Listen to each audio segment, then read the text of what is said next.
Please could we be given warning at the beginning of a programme if there's going to be anything about the Beatles, as all Beatle fans can make sure to listen, and have a chance to ring up other fans to make sure they are also listening. Hi everybody, this is John here. This is Paul, George and Ringo. And we're very happy to be on your program once again. Hi everybody, Steve Marinucci, your host for Beatle News Briefs, and we have a great show for you today. We'll kick off with the news about the release of the Anthology 2025 collection, and we'll discuss the John Lennon Power to the People release that's coming, and finally we'll review Alan G. Parker's film Borrowed Time. Let's start with the Anthology. The Beatles made a number of announcements August 21st, highlighted with the release of a new 4-disc box set, the Anthology collection, and a new version of the Beatles Anthology documentary. The music set with 191 tracks will come out November 21st. The box will be issued with 4 volumes with the discs from the original Anthology 1, 2, and 3 sets, plus Anthology 4 only available in the box set and not independently. The original discs will be remastered, but we're told that they will not be remixed.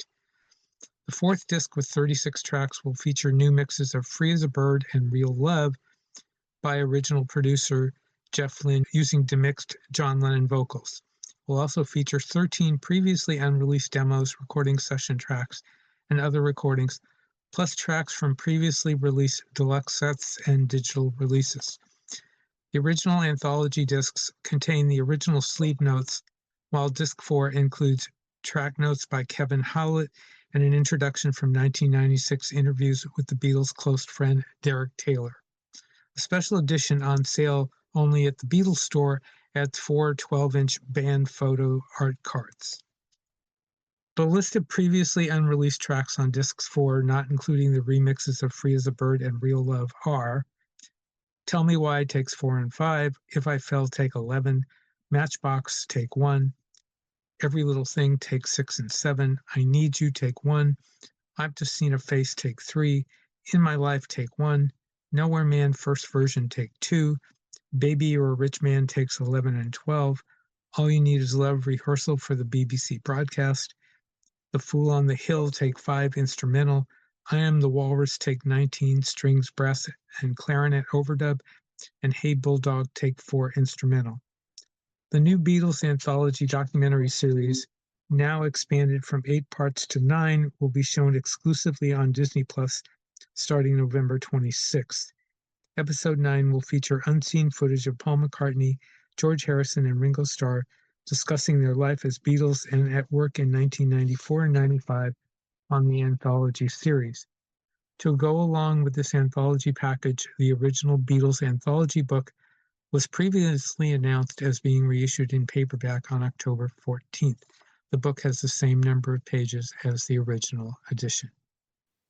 The John Lennon Estate and UMG has announced the release of a box set called Power to the People, with the complete audio of the one-to-one concert at Madison Square Garden by John and Yoko, combined with some reworked tracks from the Lennon-Ono Sometime in New York City album.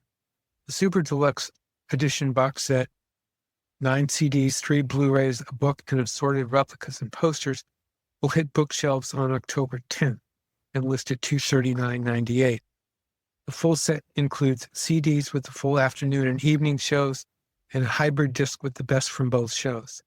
Other CDs include live appearances such as the John Sinclair Rally on December 10th, 1971 with David Peel, the Apollo Theater Benefit on December 17th, 1971, the David Frost Show on December 16th, 1971, the Muscular Dystrophy Telethon on September 4th, 1972, the Lyceum Ballroom Concert on December 15th, 1969, and the 1971 Fillmore East Show with Frank Zappa and the Mothers of Invention.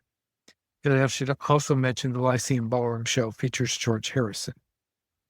There are also unreleased home recordings from the St. Regis Hotel from September and October 1971, and home recordings from the Campus Inn in Ann Arbor, Michigan, some of which include singer Phil Oakes. The Sometime in New York City tracks will have ultimate mixes, evolution documentaries, and element mixes, plus an unreleased studio jam with Elephant's Memory that includes versions of You Can't Sit Down, Roll Over Beethoven, Honey Don't, Pull Out a Shakin' Going On, and other vintage rock songs. The prices for the smaller configurations: 4LP $169.98, 2LP color vinyl $75.98, 2LP vinyl $64.98, 2 CDs $29.98, and single CDs $18.98. There are some preview videos on YouTube of sample tracks. The track listing garnered discussion on social media because all the configurations omit the songs Woman is the Nigger of the World and Sisters Oh Sisters. John Lennon reposted a comment on Twitter that seemed to indicate that the omissions of the two tracks were out of his control, though he has yet to directly make a statement about this. Some of the concert was featured in the recent 1:1 film, which will be streamed on HBO Max in the fall. The full film of the concert, called Power to the People, also will be released next year. Unauthorized films about the Beatles that you find on streaming platforms for free or for sale generally aren't worth getting any of your interest, your time, and definitely not your money. Thankfully, Alan G. Parker's newest film, Borrowed Time, Lennon's Last Decade, is definitely not that. It does something that the unauthorized films don't do. It reports some major news, which we'll get to in a minute. The film includes interviews with many familiar faces, including many who had direct contact with John and Yoko in later years. They include Tony Bramwell, broadcasters Ilan Peebles, Dave Sholin, and Bob Harris, journalists Ray Connolly, authors Barry Miles, Kenneth Womack, and Philip Norman, and guitarist Earl Slick. The editing between Disc 1, which is the DVD version, had 134 minutes long. Disc 2 on the Blu-ray, the director's cut, at 199 minutes long, is quite different, with Disc 2 not being just an extended version of Disc 1, but a completely different edited film. Disc 2 is also everything basically in chronological order, while Disc 1 is edited in more of a movie style, with the real good stuff, in this case the newsy stuff, at the beginning rather than later as it is in Disc 2. And what's that news, you ask? The most detailed revelations so far have plans of a world tour that Lennon and Oda were planning to support the Double Fantasy album. The film includes details of what their stage might have looked like, and did it look good according to the drawings in the film. An interview with Earl Slick, who said he would have been playing in the band on the tour, and enough information to really make you sick to know that John Lennon's tour that never happened would have been really spectacular. Besides the tour news, the film goes back and looks at John and Yoko's lives before this time and how they got together. It also looks at the Lost Weekend and the Toot and the Snore recording sessions that included Paul McCartney. The film also mentions that Paul had invited John to record with Wings, but the planned session never happened because he had gone back to Yoko. The secret Double Fantasy sessions are discussed, as is the fact that, according to Ray Connolly, John wanted the Double Fantasy album all to himself originally, but Yoko argued against that, and she won, according to the film. Lennon's death is also covered. Journalist Alan Weiss recounts his story about being admitted to Roosevelt Hospital the night Lennon was shot, getting wind of the fact that Lennon was there, and trying to get the word back to his newsroom. Some drawings are shown of the shooting scene, though they are not explicit. As we mentioned earlier, the longer director's cut puts everything in chronological order, including the Lennon tour news, which comes almost at the end of the 3.5-hour Disc 2. But we think it has more effect at the beginning. There are some missteps in the film.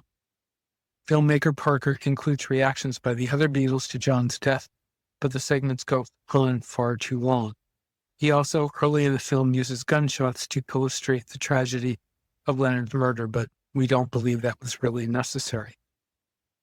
Overall, though, Borrowed Time is very, very good. The blockbuster news about the Lennon tour really has a lot to do with that, but a number of the interviews are quite informative. This is well worth seeing, and you should get the Blu-ray if you have the player to accommodate them.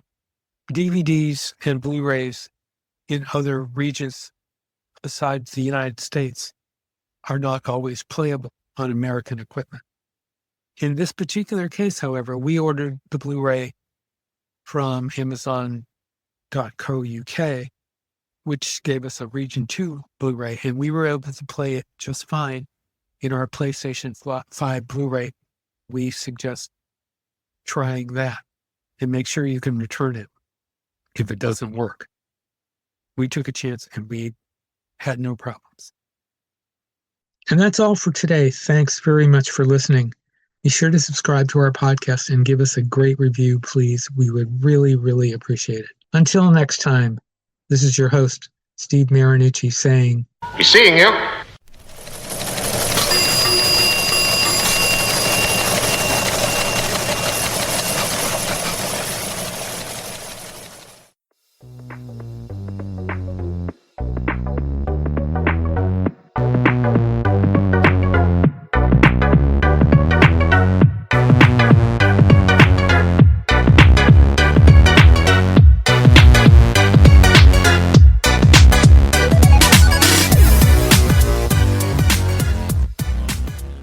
Keep that one. Mark it fab.